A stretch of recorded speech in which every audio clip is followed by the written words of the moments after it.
Thyroid actually में है क्या और उसके सिम्टम्स क्या होते हैं? देखिए, थायराइड तो एक ऑर्गन है बॉडी का जिसे थायराइड बोलते हैं, और थायराइड ग्लैंड एक्चुअली, और थायराइड एक हार्मोन है और कोई बीमारी नहीं है पहली बात तो। It is not a name of a disease. Actually thyroid नाम की कोई डिजीज़ होती ही नहीं है। It is just an imbalance. It is we can at the most call it a medical condition. Medical condition, बीमारी में फ़र्क है। मेडिकल कंडीशन मतलब एक ऐसी चीज़ जो, जैसे अगर मैं तेज़ी से दौड़ूंगा तो मेरा ब्लड प्रेशर बढ़ जाएगा, तो that is a condition in particular situation. लेकिन अगर मैं नहीं दौड़ूंगा तो ब्लड प्रेशर नॉर्मलाइज हो जाएगा। Similarly thyroid hormone, like any other hormone, वो घटता बढ़ता रहता है बेस्ड ऑन वेरियस सर्कमस्टेंसेस। उन सर्कमस्टेंसेस को अगर हम कंट्रोल कर लेते हैं, उनको ठीक कर लेते हैं, तो थायराइड भी बैलेंस में आ जाता है। So that is about the thyroid. जिस तरह से मैं समझाने के लिए इंसुलिन जैसी आप सुनते हैं तो सीधा डायबिटीज़ की बात याद आती है। It is more well known hormone. Similarly one of the hormone is thyroid hormone. Actually there are about 52 major hormones. वो सारे आपस में एक दूसरे से जुड़े हुए हैं, चाहे वो इंसुलिन हो, चाहे वो थायराइड हो, चाहे वो सेक्स हार्मोन हो। तो एक का भी अगर घटेगा बढ़ेगा तो बाकी सारी चीज़ भी घटेगी बढ़ेगी। तो एक्चुअली अगर कोई बोले कि इस थायराइड एक से क्या क्या प्रॉब्लम आ सकती है, मैं बोलता हूँ कि सारी प्रॉब्लम आ सकती है, क्योंकि हार्मोन ही है जो हमारे बॉडी के बायोकेमिस्ट्री को मैनेज करता है। सो इसमें फिर भी बेसिक ये है कि कोई ज़्यादा मोटा हो रहा है या ज़्यादा पतला हो रहा है, बाल झड़ रहे हैं, वीकनेस है, डिप्रेशन है, तो या हार्ट बीट इरेगुलर हो रहा है, तो बोल सकते हैं कि इम्बैलेंस इन थायराइड हार्मोन।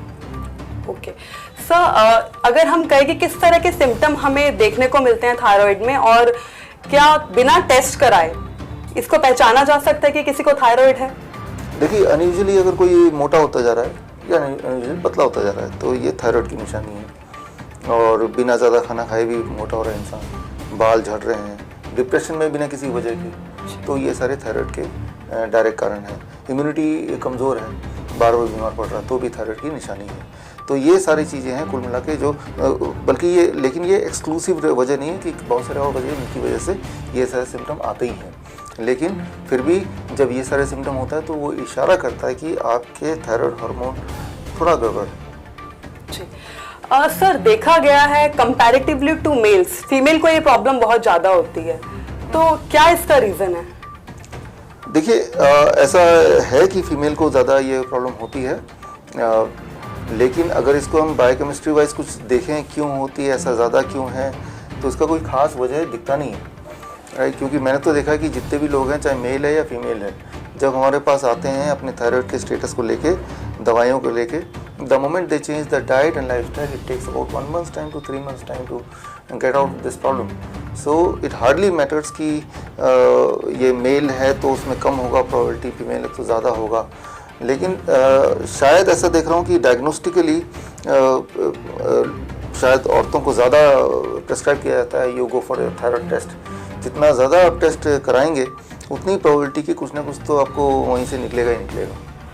और सर, काफ़ी देखा गया है प्रेगनेंसी के समय में फीमेल्स को थायराइड हो जाता है, उसमें से कुछ की डिलीवरी के बाद थायराइड ठीक हो जाता है और कुछ का कंटिन्यू रहता है। तो सर, ये इसका क्या रीज़न है कि प्रेगनेंसी के टाइम पे ही शुरू हुआ सडन? देखिए, प्रेगनेंसी के टाइम पे बहुत सारे मेटाबॉलिक चेंजेस आते ही हैं, क्योंकि at the time pregnancy you are not 1%, you are actually 2%। तो हमारे बॉडी के अंदर बहुत सारे बदलाव आते हैं। तो जैसे जेस्टेशनल डायबिटीज़ बोलते हैं कि अब ब्लड शुगर थोड़ा बढ़ा आ जाएगा, तो लेकिन वो सारी चीज़ें हैं normal behaviour of the body, जिसको हमने एबनॉर्मल कैटेगराइज कर दिया है और लेवल कर दिया कि ये जो प्रेग्नेंट वुमेन है, she is a patient, which is not true, right. पहली बात। दूसरी बात क्या है कि आजकल होता है कि जैसे ही कोई प्रेग्नेंट होती है तो उनको खूब सारे तरह के दवाइयाँ एंड सप्लीमेंट पे डाला जाता है। वो कैल्शियम सप्लीमेंट हैं, फॉलिक एसिड हैं, इस तरह की चीज़ें। तो रादर देन कि उसको डालना चाहिए बहुत सारे न्यूट्रिशियस फूड पे, fruits, vegetables, fruit juices, vegetable juices, nuts, coconut water, इन तरह की चीज़ों पे रखना चाहिए प्रेग्नेंट वुमेन को। लेकिन उसकी जगह बहुत सारे टैबलेट्स और बहुत सारे सप्लीमेंट्स दिए जाते हैं। तो जब भी कभी कोई इतने सारे सप्लीमेंट लेगा तो उसके हार्मोनल इम्बैलेंस होगा ही, और हार्मोनल इम्बैलेंस होगा, नंबर 1। नंबर 2, क्योंकि वो प्रेग्नेंट है तो बहुत ज़्यादा चांसेस है कि उनको ही ये सारे टेस्ट कराते हैं फिर अगर प्रेग्नेंट नहीं होते तो वो टेस्ट भी नहीं कराते। करेक्ट। क्योंकि वो टेस्ट करा रहे हैं, तो जैसे मैंने बताया कि टेस्ट का अभी आप देखेंगे वो रेंज ही ऐसा हो गया कि उस रेंज में आना ही अपने आप में चैलेंज है। There is a great possibility अगर मैं टेस्ट कर रहा हूँ तो मुझे ही थायराइड कोई बता दे। ठीक है सर, एक चीज और, जैसे आप हर किसी पेशेंट को डीआईपी फॉलो करने के लिए कहते हैं और जनरली भी सबको डीआईपी डाइट लेने के लिए बोलते हैं, तो थायराइड के लिए क्या कुछ स्पेसिफिक डीआईपी प्लान है या फिर जो जनरली हम लोग यूज करते हैं, क्या करना चाहिए हमें? देखिए, थायराइड के लिए कोई स्पेसिफिक डीआईपी प्लान नहीं। डीआईपी प्लान क्या है? DIP plan is a kind of diet जो बॉडी के अंदर अगर कोई इम्बैलेंस हो गया है, होमोस्टेसिस में गड़बड़ हो गया है वो किसी भी हार्मोन की वजह से, तो it brings back the balance को वापस ले आना, यही काम है डीआईपी डाइट का। तो चाहे वो शुगर का पेशेंट हो, वो हार्ट का पेशेंट हो, वो थायराइड का पेशेंट हो, तो इसका मतलब once a person is a patient that means there is some imbalance. तो जैसे ही वो इस डाइट पे आता है तो वो बैलेंस अपने आप आ जाता है। कोई ज़्यादा मोटा तो पतला होने लगेगा, कोई पतला है तो थोड़ा वेट गेन कर लेगा। तो बैलेंस को वापस लाना, that is what is the aim of DIP diet. But sir, आप हमारे दर्शकों को एक बार डीआईपी डाइट प्लीज दोबारा से बता दीजिए। Yes, DIP diet is very simple diet actually. इसमें आपको स्टेप 1 12 बजे तक सिर्फ फल खाना है। कोई भी 3-4 तरह के फल ले लें, वो आम हो सकता है, चीकू हो सकता है, अंगूर हो सकता है, केला हो सकता है, पपीता हो सकता है, वाटरमेलन हो सकता है। बोलने का मतलब हर तरह के फल। इंपॉर्टेंट ये नहीं कि वो मीठा है कि खट्टा है, इंपॉर्टेंट है कि वो आपको पसंद है, क्या आपको आराम से मिल रहा है, क्या वो सस्ता मिल रहा है, तो आप ले लें। कितना लेना है that is very important and that is according to your body weight. मान लो पेशेंट का बॉडी वेट है 60 kg, दैट बिकम 600 ग्राम्स। एक और शून्य लगा दो एंड ग्राम में बता दो। That is the minimum quantity of fruits which you have to take till 12 noon. उससे कम लेंगे तो ये फूड है, इससे ज़्यादा लेंगे तो it becomes medicine, right. And इसका मतलब कि 12 बजे तो कुछ और नहीं खाना है, ना पराठे, ना रोटी, ना चाय, ना बिस्किट। मैं कम खाने नहीं बोल रहा हूँ, बल्कि मैं ये बोल रहा हूँ आप ज़्यादा खाइए, लेकिन खाइए फल। एक बार में खाइए, 10 बार में खाइए, खाइए फल टिल 12 नून। जितनी बार मुंह के अंदर कुछ जाएगा, let it be fruits and in great amount, इतना ज़्यादा कि लगे अब नहीं खाया जा सकता। तो मिनिमम कितनी क्वांटिटी मैंने आपको बता ही दिया। ये हो गया स्टेप 1। अब लंच और डिनर के लिए जब भी बैठेंगे 2 प्लेट लेके बैठिए, plate 1 end plate 2। Plate 1 is always salad, that is 3 to 4 kind of vegetable which you think you can eat in raw form, tomato, cucumber, radish, carrot etc. और टोटल क्वांटिटी कर लीजिए बॉडी वेट इंटू 5। मान लो patient का body wait 60 kg into 5, that becomes about 300 grams. 300 ग्राम कच्चा सलाद खाना है पहले। इतना खाने के बाद अब प्लेट 2 में घर का बना हुआ रोटी, सब्जी, दाल, चावल, उल्टा सीधा जो खाना खा लें, वेजिटेरियन खाना। तो ये है लंच और यही है डिनर। एक आखिरी चीज़, 2 चीज़ों को छोड़ना है। एक वो जो जानवरों से आती हो, जैसे अंडा, मीट, मछली, dairy product, it comes out of animal. दूसरा जो चीज़ फैक्ट्री से बाहर आती हो, जैसे ब्रेड है, बिस्किट है। आप बस ये देख लें खाने से पहले क्या ये जानवर से आई है तो नहीं खाना है, क्या ये फैक्ट्री के माध्यम से आई है तो भी नहीं खाना है। ये 2 तरह की चीज़ों को छोड़ना है। थायराइड के पेशेंट के लिए एक इंपॉर्टेंट बात यह है, धूप मिस नहीं करना है। Every day 10 to 15 minutes of sunlight. कैसे सनलाइट लेंगे, कब लेंगे, ये आप पे है, लेकिन धूप में आपका बॉडी पड़ना चाहिए। If you can do it, तो विद इन 1 मंथ्स टाइम आप देखेंगे while you are taking the medicine, आपका जो TS लेवल है वो धीरे धीरे टेपर डाउन होगा। और जैसे वो टेपर डाउन होगा, आपको थायराइड की दवाई को छोड़ना मजबूरी हो जाएगी। If you don't do it then hypothyroid 2-3 महीने में हाइपरथायराइड हो जाएगा। दिस मीन्स कि वो एक और प्रॉब्लम में फंस जाएंगे। तो मैं ये हमेशा बोलता हूँ कि अगर आप इस डीआईपी डाइट में रहना चाहते हैं, every month you check your thyroid status and accordingly you taper down your drugs. And अगर आप रूल ऑफ थंब बोलें तो तैयार रहिए कि 3 महीने के अंदर, हद से 3 महीने के अंदर you are free of medication, right. और फिर ज़िंदगी भर भी इसी डाइट में रहिए। सिर्फ एक फ्लेक्सिबिलिटी और ऐड कर सकते हैं डीआईपी डाइट में। After 3 months we call it cheating diet. Cheating diet मतलब हफ्ते में एक बार कोई चीज़ जो खाने का मन कर रहा है, लेकिन हमने परहेज की लिस्ट में डाला हुआ है animal food, packed food, once in a week, not more than that, and rest of the diet loosely remains the same. And if you can do it, तो अगर तो कोई बीमारी है तो वो चली जाएगी, और अगर नहीं है तो होगी। सर, जैसे प्रेगनेंसी में फीमेल्स को अगर थायराइड हो जाता है तो क्या मेडिसिन को, अगर डीआईपी डाइट फॉलो कर रहे हैं उस समय, तो क्या मेडिसिन लेनी चाहिए, या फिर मेडिसिन ले रहे हैं तो देखें डीआईपी डाइट चल रही है, डीआईपी है तो मेडिसिन ना लें, तो इस तरह का कुछ? देखिए, इसमें सबसे इंपॉर्टेंट बात हमें ध्यान रखना होगा, या हमारे पास 2 तरह के पेशेंट आते हैं जो रिसेंटली डायग्नोस्ड हैं, उनको मेडिसिन नहीं लेना चाहिए। रूल ऑफ थंब कि अभी डायग्नोस हुआ, दवा आपने स्टार्ट नहीं किया, don't start it, start the diet, right. लेकिन अब काफ़ी समय हो गया, तो 20 साल से आप दवा ले रहे हैं। ऐसे में दवाई को इमीडिएटली या एब्रप्टली छोड़ने की जगह आपको उसको टेपर डाउन करना, धीरे धीरे। टेपर डाउन कैसे करना है? अगेन रूल ऑफ थंब कि पहले महीना कुछ नहीं टेपर डाउन किया, 1 महीने के बाद अगर आपने देखा कि आपका TSH स्टेटस थोड़ा हिला, नीचे की तरफ आया, तो मतलब 50% रिड्यूस कर देगा वो। अगर वो 100 mcg था तो वो 50 mcg कर दी, तोड़ी दो उसको, ठीक है ना। फिर अगले महीने फिर उसका 25 mcg कर दो, फिर उसके अगले महीने उसको छोड़ ही दो। छोड़ने के बाद भी आप थायराइड पे ध्यान रखिए। अगर छोड़ने के बाद आपने देखा कि TSH लगभग 8-10 से नीचे ही है, तो मतलब ये कि अब ये कंट्रोल में आ चुका है। So need not to worry about it.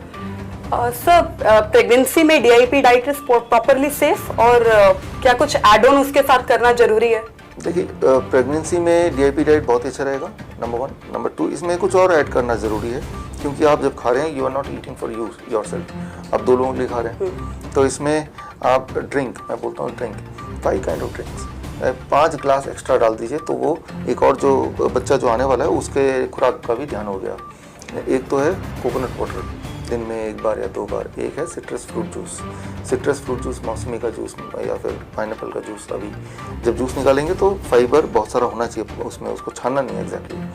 तीसरा है vegetable juice, it can be पालक का जूस, बीटरूट का जूस, टोमेटो का juice. These are the things which among the juices ये सबसे अच्छा होता है, राइट। नट शेक में पीनट्स हैं, आलमंड्स हैं, कैशू नट्स हैं, इनका शेक बना लो। 15-20 नट्स ले लिए, ओवरनाइट सोक कर दिया, पानी में डाला, 1 गिलास पानी में, मिक्सी में कोई फल भी डाल दिया, आम वगैरह या जो भी फल मिल रहा है, तो वो नट शेक बन गया, राइट। सो और एक कोई स्मूदी या सूप पूरे दिन भर में, वेजिटेबल स्मूदी या वेजिटेबल सूप। सो ये अगर लिक्विड 5 गिलास पूरे दिन भर को spread with the whole day, if you can drink along with the DIP diet, that becomes the diet for pregnant women. वाह, this is really nice sir. Sir, बहुत सारे लोगों के सवाल आते हैं कि आपसे कोई डायरेक्ट मिलना चाहे या कोई ट्रीटमेंट लेना चाहे, तो sir any procedure for that? देखिए, डायरेक्ट मिलने का अभी हम लोग ऑलरेडी बहुत पैक्ड रहते हैं। इस वक्त हमारे पास जो कोविड के पेशेंट्स हैं वो करीब 30,000 हैं, 30,000 जो हमने ठीक किए हैं पिछले कुछ दिनों में। तो डायरेक्ट मिल पाना थोड़ा अभी पॉसिबल नहीं है, फर्स्ट ऑफ ऑल, अनलेस कि कोई छोटा बच्चा है और उसको वाकई में पर्सनल अटेंशन की ज़रूरत है, देन हम खुद ही बोलते हैं कि बच्चे को ले आओ, that is the only case. और उसके अलावा 2 चीज़ें मैं बोलता हूँ कि अगर आपको ठीक होना है तो एक तो फ्री में ठीक हो सकते हैं, bishroop.com/cureme, CUREME। इसमें मेरे कुछ इंपॉर्टेंट वीडियोज़ हैं, 8 या 10 वीडियो, दैट्स ऑल, जो कि आप आधे दिन में देख सकते हैं, जिसमें मोस्टली सारे प्रॉब्लम्स का सोल्यूशन मिल जाएगा, पहली बात। लेकिन किसी की बात नहीं बन रही है, कोई कॉम्प्लिकेटेड स्टेज में है, जो 3-4 तरह की बीमारियाँ एक साथ हैं, तो multi organ kind of disease है, तो वो bishroop.com/VOPD, तो एक फॉर्म आएगा, उसको फॉर्म को भरिए, वो फॉर्म हमारी टीम देखती है और देख के हम ये एसेस करते हैं कि हम कितना आपके लिए हेल्पफुल हो सकते हैं। फिर अकॉर्डिंगली हम कम्युनिकेट करते हैं आपको कि what should be the next step. तो ये आसान तरीके हैं। एंड सर लास्ट, हमारे व्यूअर्स जो आपके बहुत बड़े फैन हैं, उनके लिए आप कुछ मैसेज देना चाहेंगे? मैसेज एक बहुत ही इंपॉर्टेंट मैसेज है आपके लिए, वो ये कि अगर तो हम बीमार हैं तो याद रखिए कि कुदरत ने सारा कुछ दिया आपके आसपास ही जिससे आप ठीक हो सकते हैं। और अगर फिर भी ठीक नहीं हो पा रहे हैं तो याद रखिए कोई और तरीका नहीं है ठीक होने का दुनिया में। अगर तो आप ये सोचते हैं आजकल की तारीख में कि मैं हॉस्पिटल जाऊं और किसी भी बीमारी का, फॉर दैट मैटर वो बीमारी का नाम कुछ भी हो, कितना सिंपल हो, हॉस्पिटल से इलाज मिल जाएगा, तो मैं आपको ब्लंटली बोल रहा हूँ ऐसी कोई दवा नहीं है जिससे आपको इलाज मिलता हो। जब भी इलाज होता है तो वो आपकी जो खुद की इम्यूनिटी है वही इलाज करती है। ये बात एकदम याद रखिए। जब भी आप आज से पहले ठीक हुए हैं, वो कौन सी बीमारी है, वो फ्लू था या वो सर्दी जुकाम था, या जो लोग डायबिटीज़ से ठीक हुए हैं, जो लोग हार्ट के पेशेंट उससे ठीक हुए हैं, जिनका ट्यूमर अपने आप ठीक हो गया है, जिनका स्टोन अपने आप रिग्रेस हो गया है, तो वो कोई दवाई ऐसी बनी नहीं है, कोई ऐसा कोई मेडिकल इंटरवेंशन नहीं है। It is just your own body, it is just your own immunity and it is just the humble fruits and vegetables given by God around you. तो बस उसके साथ रहेंगे तो that is the only way to remain healthy for a longer period and to be happy for a life long period. I hope ये information आपको बहुत अच्छी लगी होगी। आपके अभी भी कोई सवाल हैं तो प्लीज़ हमें मैसेज कीजिए, डेफिनेटली हम लोग सभी जवाब देना चाहेंगे। और sir thank you so much from heart that आपने इतना समय हमें दिया, आपका precious time. Thank you so much. Thank you आपको, थैंक यू नेशनल खबर को, क्योंकि आपकी वजह से और आपके माध्यम से हम लोगों तक पहुंच पा रहे हैं। एग्जैक्टली आप हमारा ही काम कर रहे हैं, हमारा काम आसान कर रहे हैं, क्योंकि आपके व्यूअरशिप भी लाखों में है।